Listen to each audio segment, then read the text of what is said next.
Welcome back in online class of science. Hello student. Today we will discuss about how do metal and non-metal react.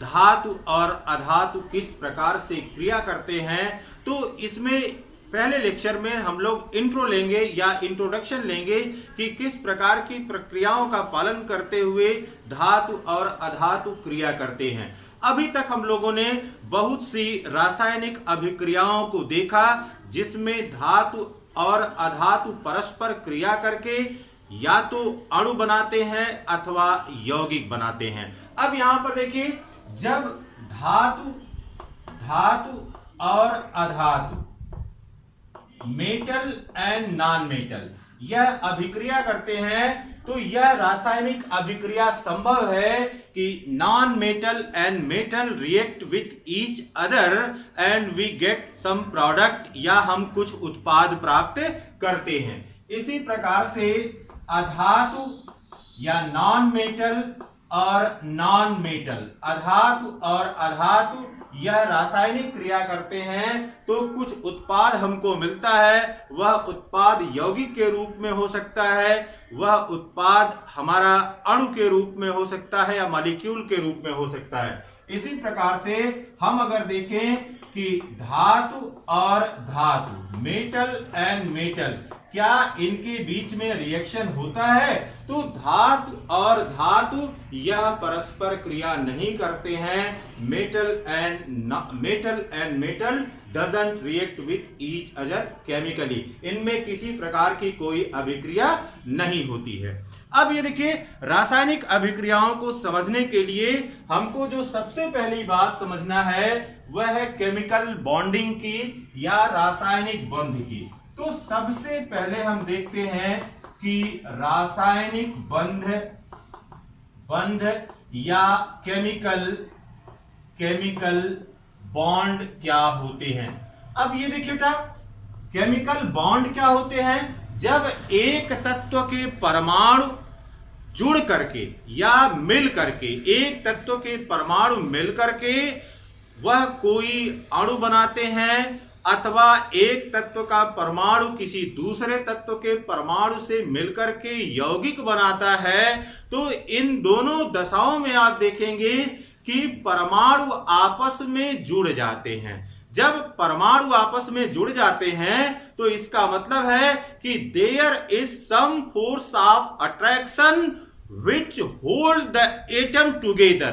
So the force of attraction by which the number of atom attached with each other is known as the chemical bond. तो रासायनिक बंध है क्या? रासायनिक बंध का मतलब हुआ कि जब दो या दो से अधिक परमाणु किसी तत्व के मिलकर के कोई अणु बनाते हैं अथवा यौगिक बनाते हैं तो उनको बांधने के लिए जो बल उसमें लगता है वह बल ही रासायनिक बंध कहलाता है या केमिकल बॉन्ड कहलाता है। तो किसी यौगिक में अथवा उसके अपने अणु में, मॉलिक्यूल में, उनको परमाणुओं को कलेक्ट करने के लिए या इकट्ठा करने के लिए जो बल लग रहा है उस बल को हम रासायनिक बंध कहते हैं। इस पर फिर चर्चा करेंगे, लेकिन अब हम ये देखना चाहते हैं कि ये रासायनिक बंध या केमिकल बॉन्डिंग होती क्यों है। उसको समझने के लिए सबसे पहले हमको समझना है अक्रिय गैसों की संरचना।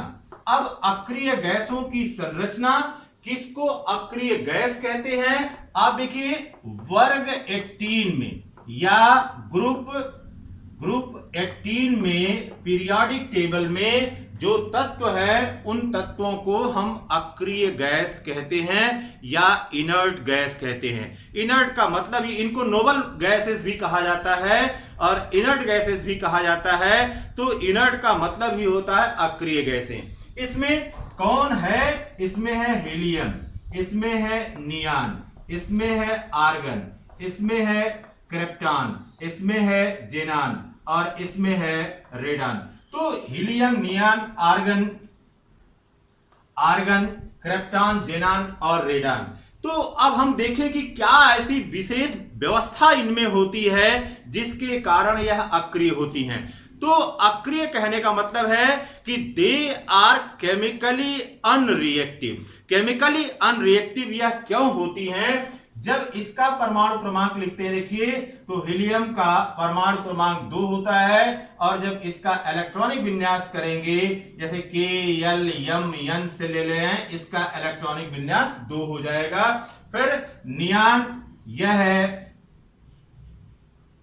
10, इसका इलेक्ट्रॉनिक विन्यास करेंगे, ये हो जाएगा 2 और 8। इसी प्रकार से आर्गन का यह है 18 और इलेक्ट्रॉनिक विन्यास 2, 8 और 8 हो जाएगा। अब यहां पर इसी प्रकार से अन्य का है। तो आप देखेंगे जितने भी इस तरह से अक्रिय गैसें हैं, इन अक्रिय गैसों के जो बाह्यतम कोश हैं या आउटर मोस्ट बाह्यतम कोश, इस बाह्यतम कोश में या तो के सेल में 2 इलेक्ट्रॉन है या तो यहां पर 8 इलेक्ट्रॉन है।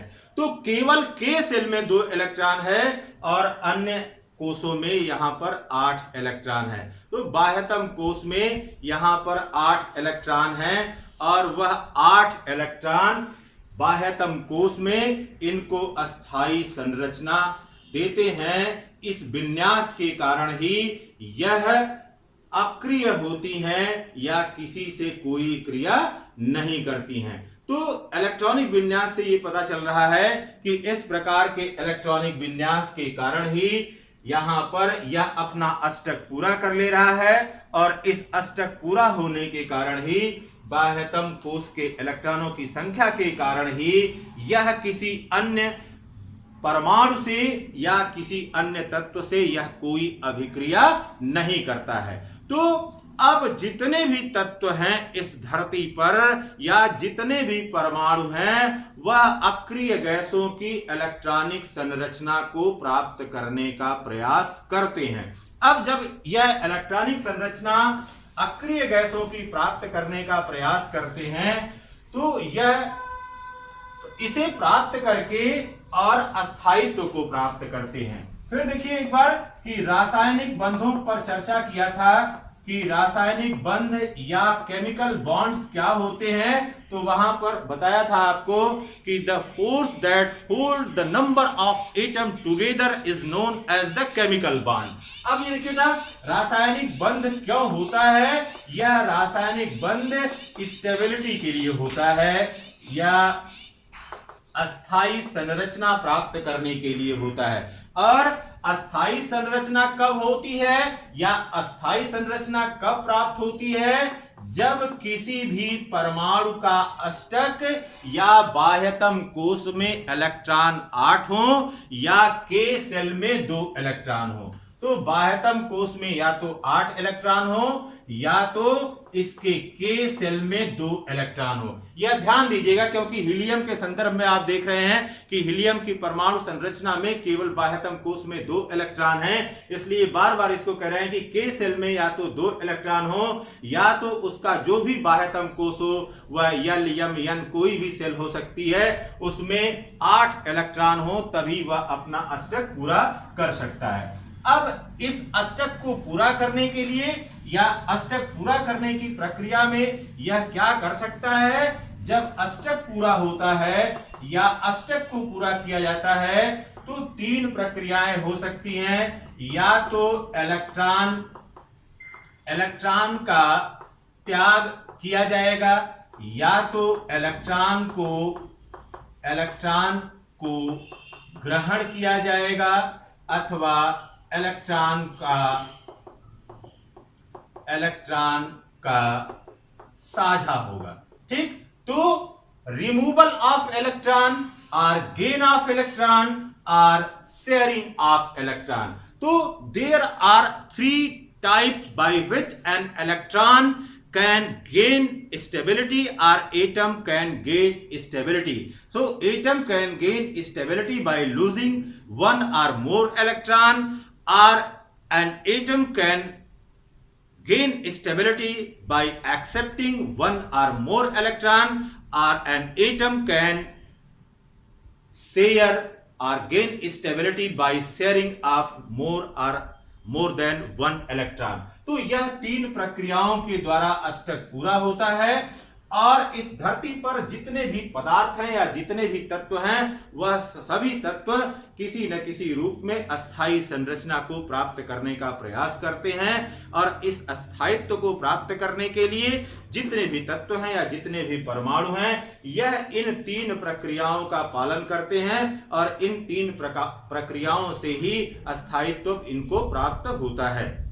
अब देखिए धातु और अधातु, धातु और अधातु means metal and non metal, इनके बीच जब रासायनिक क्रिया होती है तो यह रासायनिक क्रिया इसमें होता क्या है, इस रासायनिक क्रिया में इलेक्ट्रॉन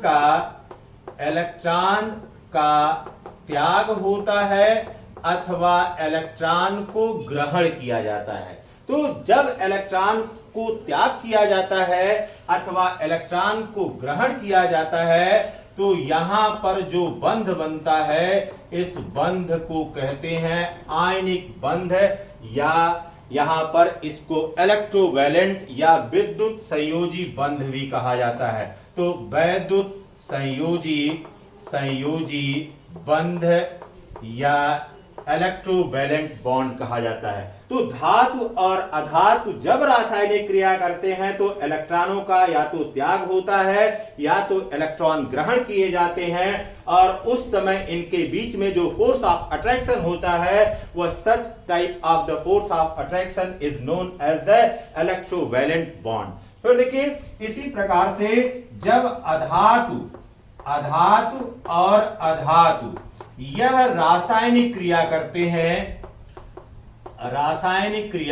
हैं तो यहां पर अब इस रासायनिक क्रिया में इलेक्ट्रॉनों का त्याग या ग्रहण नहीं होता है। यहां पर क्या होता है, यहां पर इलेक्ट्रॉन का साझा होता है, इलेक्ट्रॉन का साझा। इसका मतलब है कि यहां पर शेयरिंग होती है। जैसे कभी स्कूल में एक बच्चा टिफिन में केवल सब्जी लेकर के आया है, एक बच्चा केवल टिफिन में रोटी लेकर के आया हुआ है, दोनों मिल करके सब्जी रोटी खा लेते हैं। वो कह देता है कि तुम मेरी सब्जी ले लेना, हम तुम्हारी एक दो रोटी ले लेंगे और इस प्रकार से मिलकर के दोनों बच्चे खा लेते हैं, दोनों संतुष्ट हो जाते हैं। तो यहाँ पर अधातु और अधातु जब रासायनिक क्रिया करते हैं तो यहाँ पर इलेक्ट्रॉनों का साझा होता है और जब इलेक्ट्रॉनों का साझा होता है तो यहाँ पर जो बंध बनता है उसको कहते हैं सहसंयोजी बंध। अब यह सहसंयोजी बंध या वैद्युत संयोजी बंध यह किसके कारण होता है, यह होता है कारण यहां पर आयन। अब इस आयन को सबसे पहले समझ लेते हैं कि आयन कहां से आता है या किस प्रकार से होता है, या आयन को हम कैसे परिभाषित कर सकते हैं। क्योंकि इलेक्ट्रॉनों का त्याग हो रहा है, इलेक्ट्रॉनों को ग्रहण किया जा रहा है या इलेक्ट्रॉन एक दूसरे से साझा कर रहे हैं, शेयरिंग कर रहे हैं, तो यहां पर अब बात आ जाती है कि आयंस क्या होते हैं। अब यहां पर देखिए जब हम कोई परमाणु लेते हैं, आयंस का मतलब होता है कि electrically charged atom is known as ion, means वैद्युत आवेशित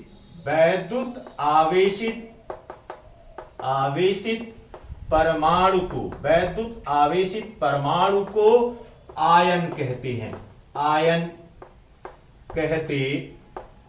अब यहां पर देखिए जैसे देखा था हम लोगों ने कि Na+, इसको सोडियम आयन कह रहे थे। फिर इसी प्रकार से Mg2+, मैग्नीशियम आयन है, या Al+3 यह एल्युमिनियम आयन है। फिर Cl- यह क्लोराइड आयन है। फिर O2- यह ऑक्साइड आयन है।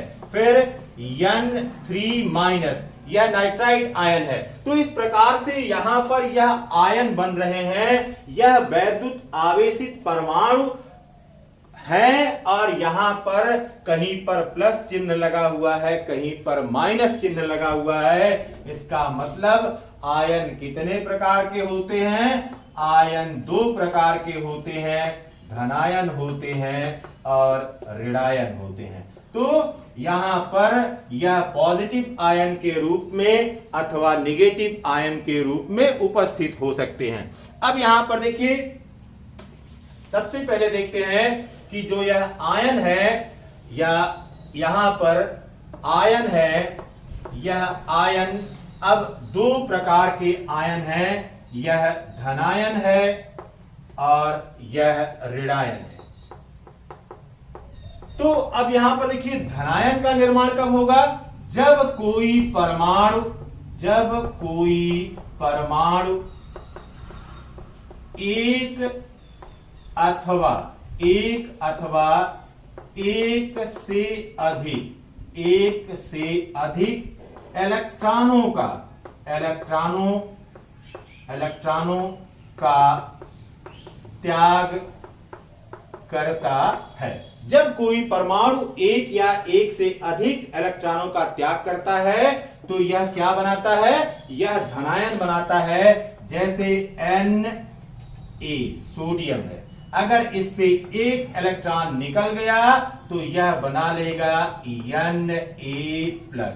इसी प्रकार से मैग्नीशियम Mg, इसमें से अगर दो इलेक्ट्रॉन निकल जाएंगे तो यह बना लेगा Mg2+।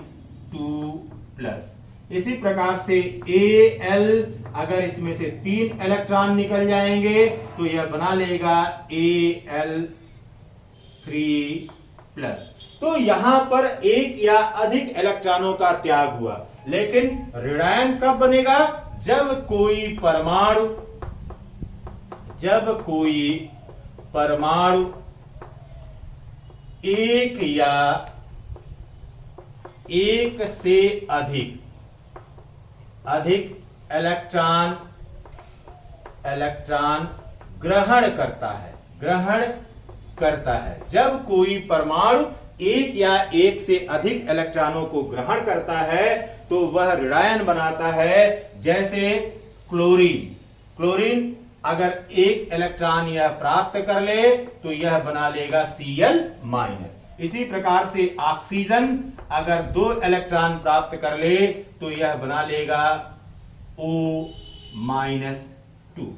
तो कहने का मतलब है कि धनायन या ऋणायन बनना यह इलेक्ट्रॉन को ग्रहण करने अथवा इलेक्ट्रॉन को प्राप्त करने या त्याग करने और ग्रहण करने की प्रक्रिया पर निर्भर करता है। जितना इलेक्ट्रॉन ग्रहण किया जाएगा अथवा जितना इलेक्ट्रॉन त्याग किया जाएगा उसी के आधार पर उस पर आवेश की मात्रा को लिखा जाएगा।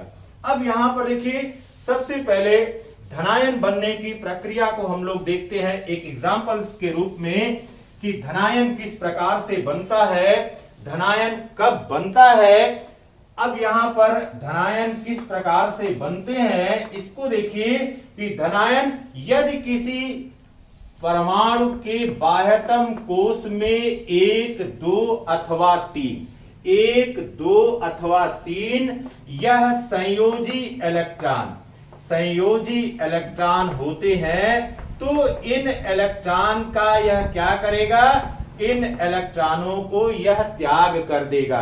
किसके लिए त्याग करेगा? स्टेबिलिटी के लिए, अस्थायित्व के लिए अथवा अक्रिय गैसों की अस्थायी संरचना प्राप्त करने के लिए। तो 1, 2 या 3 यह संयोजी इलेक्ट्रॉन होंगे या बाह्यतम कोश के इलेक्ट्रॉन होंगे तो यह इनको त्याग देगा और त्याग करके अक्रिय गैसों की अस्थायी संरचना को प्राप्त करेगा और वह तब धनायन बनाएगा। जैसे सोडियम के केस में देखिए 11Na23, इसका परमाणु क्रमांक 11 है। जब इसका इलेक्ट्रॉनिक विन्यास करते हैं तो इलेक्ट्रॉनिक विन्यास हमको मिलता है 2, 8 और 1। तो यहां पर लिख रहे हैं देखिए Na, K shell, L shell, M shell, फिर KL, M, N। ये यहां पर 2 इलेक्ट्रॉन है, 8 इलेक्ट्रॉन है, फिर 1 इलेक्ट्रॉन है। जब यह 1 इलेक्ट्रॉन को त्याग देगा, 1 इलेक्ट्रॉन को त्याग करके यह Na+ बना लेगा और यहां पर K shell, L shell, M shell. यहां पर देखिए अब ये 2 इलेक्ट्रॉन और यहां पर 8 इलेक्ट्रॉन हो गए। तो अब देखिए जैसे ही यह प्रक्रिया हुई इस प्रक्रिया में यहां पर सोडियम था Na, ठीक। अब सोडियम था, इसमें 3 सेल थे, एक पहला सेल के सेल है, फिर दूसरा सेल यल सेल है, और फिर तीसरा सेल यहां पर यम सेल है। अब देखिए बेटा, यहां पर इसके के सेल में 2 इलेक्ट्रॉन थे, फिर यहां पर 8 इलेक्ट्रॉन है, यहां पर 8 इलेक्ट्रॉन है, ये 8 इलेक्ट्रॉन है। और सबसे बाहर का जो कोष है, इस बाहर के कोष में यह के सेल है, यह यल सेल है, और यह यम सेल है। अब यह जो बाह्यतम कोष का इलेक्ट्रॉन है, इस बाह्यतम कोष के इलेक्ट्रॉन को यह बाहर निकाल देगा, और अब यह बना लेगा Na+। अब Na+ अभी आपको बताएंगे क्यों Na+ हो गया। यहां पर के सेल में आप देखिए, के सेल में 2 इलेक्ट्रॉन हो गए यहां पर। अब इसके बाद दूसरी सेल यहां पर बची यल सेल, और यहां पर 1 2 3 4 5 6 7 और 8 इलेक्ट्रॉन हो गए। तो यहां पर इलेक्ट्रॉनिक विन्यास इसका 2 8 1 था, और यहां पर इलेक्ट्रॉनिक विन्यास 2 8 हो गया। अब देखिए, पहले की संरचना देखिए, जब यह परमाणु के रूप में था, जब यह परमाणु के रूप में था, तो नंबर ऑफ इलेक्ट्रॉन मींस इलेक्ट्रॉनों की संख्या यह प्रोटॉनों की संख्या के बराबर थी, और यह परमाणु किस प्रकार से था, यह परमाणु उदासीन था। लेकिन जैसे ही इसने एक इलेक्ट्रॉन का त्याग कर दिया, यहां पर देख लीजिए 11 इलेक्ट्रॉन है, 11 इलेक्ट्रॉन है और 11 प्रोटॉन भी हैं, क्योंकि किसी परमाणु में जितने इलेक्ट्रॉन होते हैं उतने ही प्रोटॉन होते हैं। लेकिन इसने एक इलेक्ट्रॉन का त्याग कर दिया, एक इलेक्ट्रॉन का त्याग करके इसने सोडियम आयन बनाया। बाह्यतम कोष जो कि यहां पर यम सेल के रूप में था, वो डिसअपीयर हो गया, यहां से चला गया। अब यह केवल 2 कक्षाएं इसमें बची, 2 और 8। अब यह Na+ बना लिया। अब यहां पर देखिए, प्रोटॉनों की संख्या यहां पर 11 है, लेकिन इलेक्ट्रॉन की संख्या कितनी हो गई, इलेक्ट्रॉन की संख्या 10 हो गई, क्योंकि यहां से एक इलेक्ट्रॉन निकल गया है। इसीलिए इसको हम कहते हैं Na+। Means there is 1 excess number of proton. तो यहां पर प्रोटॉनों की एक अधिक संख्या मिल गई, जिसकी वजह से यह सोडियम आयन बना लिया और इस पर पॉजिटिव चार्ज आ गया। इसी प्रकार से देखिए, मैग्नीशियम अगर लेते हैं एग्जाम्पल के रूप में, मैग्नीशियम, तो इसका परमाणु क्रमांक 12 है। अब अगर इसका इलेक्ट्रॉनिक विन्यास करते हैं तो यह आता है 282। अब यहां पर देखिए बेटा Mg, अब ये हो गया 2 8 and 2।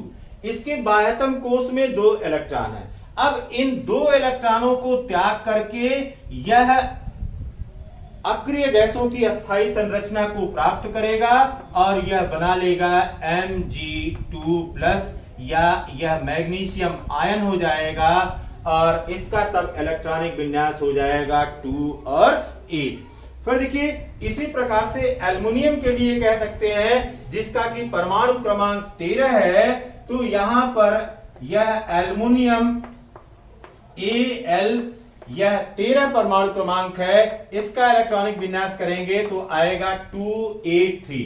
तो एल्युमिनियम Al 283। अब अगर यह 3 इलेक्ट्रॉनों का त्याग कर दे, तो 3 इलेक्ट्रॉनों को त्याग करके यह एल्युमिनियम आयन बना लेगा, यह Al+3 हो जाएगा, और यह अक्रिय गैसों की अस्थायी संरचना 2 8 को, या बाह्यतम कोष में 8 इलेक्ट्रॉन होने चाहिए भैया, इसको एकदम पूरा रट लीजिए कि बाह्यतम कोष में इलेक्ट्रॉनों की संख्या 8 होगी, तभी कोई तत्व या कोई परमाणु अस्थायित्व को प्राप्त करेगा। तो मैग्नीशियम में भी आप देख रहे हैं 2 8 हुआ, यहां एल्युमिनियम में भी 2 8 हुआ। इसी प्रकार से हम देख रहे हैं सोडियम में भी, यह बाह्यतम कोष में अपने इलेक्ट्रॉनों का त्याग करके यह 2 8 या 8 की जो है ऑक्टेट इसको कहते हैं, ऑक्टेट या अष्टक को पूरा कर लेता है।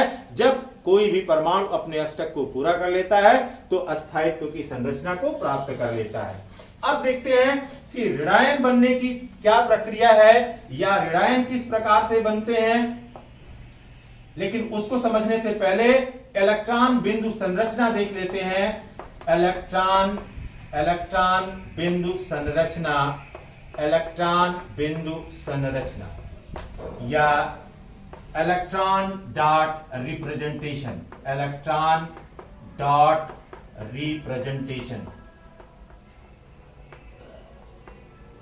अब ये देखिए बेटा, इलेक्ट्रॉन डॉट रिप्रेजेंटेशन का क्या मतलब होता है। हमने आपको बताया कि रासायनिक अभिक्रियाओं में केवल बाह्यतम कोश के या संयोजी इलेक्ट्रॉन ही भाग लेते हैं। तो जब हम रासायनिक अभिक्रियाओं का संदर्भ लेते हैं तो केवल बाह्यतम कोश के इलेक्ट्रॉनों का प्रदर्शन किया जाता है और उसके लिए करते क्या है, जो भी आपने तत्व लिया हुआ है उस तत्व का प्रतीक लिख करके और जो भी बाह्यतम कोश के इलेक्ट्रॉन है उस बाह्यतम कोश के इलेक्ट्रॉन को डॉट के द्वारा या बिंदु के द्वारा प्रदर्शित कर देते हैं। जैसे यहां पर सोडियम लिया था, Na11 इसका परमाणु क्रमांक है, यह है 281।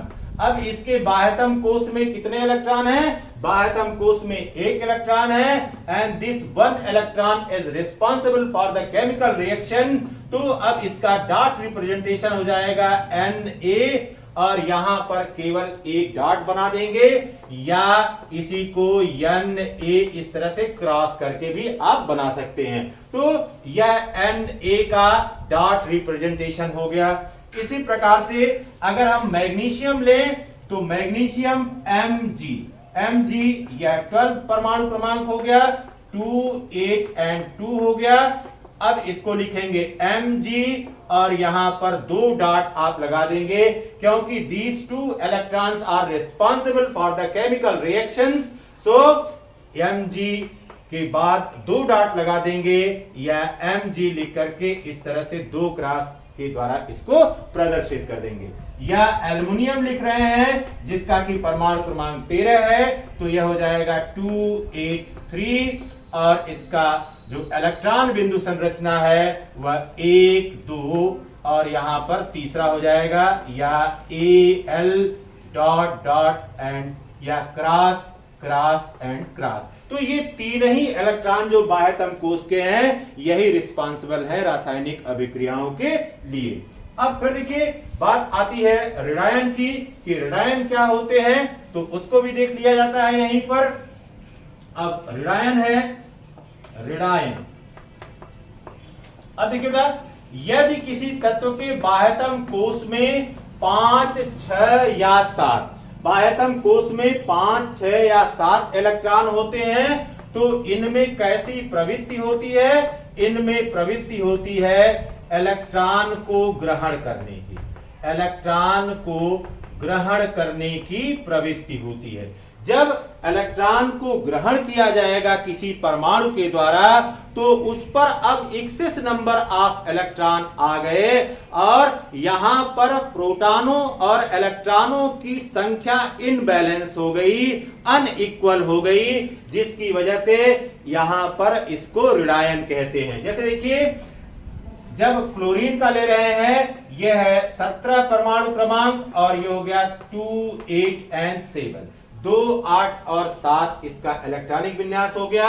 अब क्लोरीन करता क्या है? क्लोरीन को अगर कहीं से एक इलेक्ट्रॉन मिल जाए तो एक इलेक्ट्रॉन मिल करके यह Cl- बना लेता है। यहां पर इसका इलेक्ट्रॉनिक विन्यास 2, 8 and 7 है।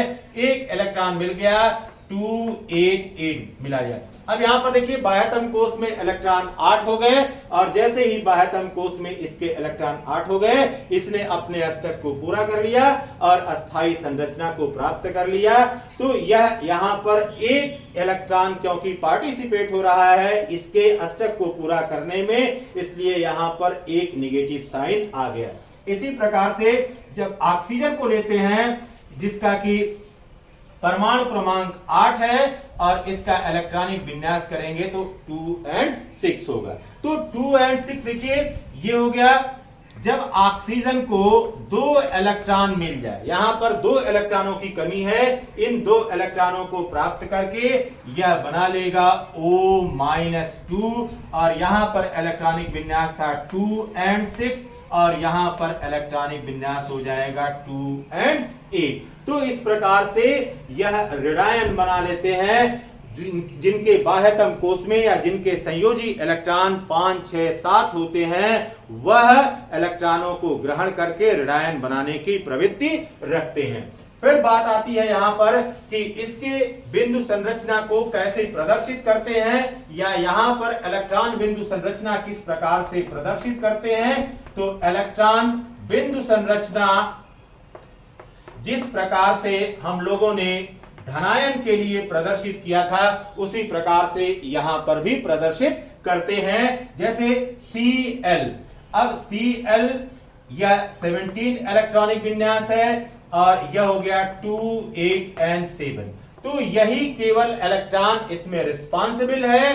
तो अब इसका बिंदु संरचना Cl 1, 2, 3, 4, 5, 6 और 7, या इसी को लिख लेंगे Cl डॉट डॉट या क्रॉस क्रॉस क्रॉस क्रॉस 1, 2, 3, 4, 5, 6 और 7। तो इस प्रकार से कि how many number of electron is responsible in the chemical reaction, such may be represented by the dot structure या डॉट रिप्रेजेंटेशन के द्वारा उनको प्रदर्शित किया जाता है। लेविस वो वैज्ञानिक थे जिन्होंने सबसे पहले बताया था इलेक्ट्रॉन बिंदु संरचना के संदर्भ में, और इस इलेक्ट्रॉन बिंदु संरचना से हमारा ध्यान केवल और केवल उस इलेक्ट्रॉन पर जाता है जो इलेक्ट्रॉन रासायनिक अभिक्रियाओं के लिए रिस्पॉन्सिबल होता है।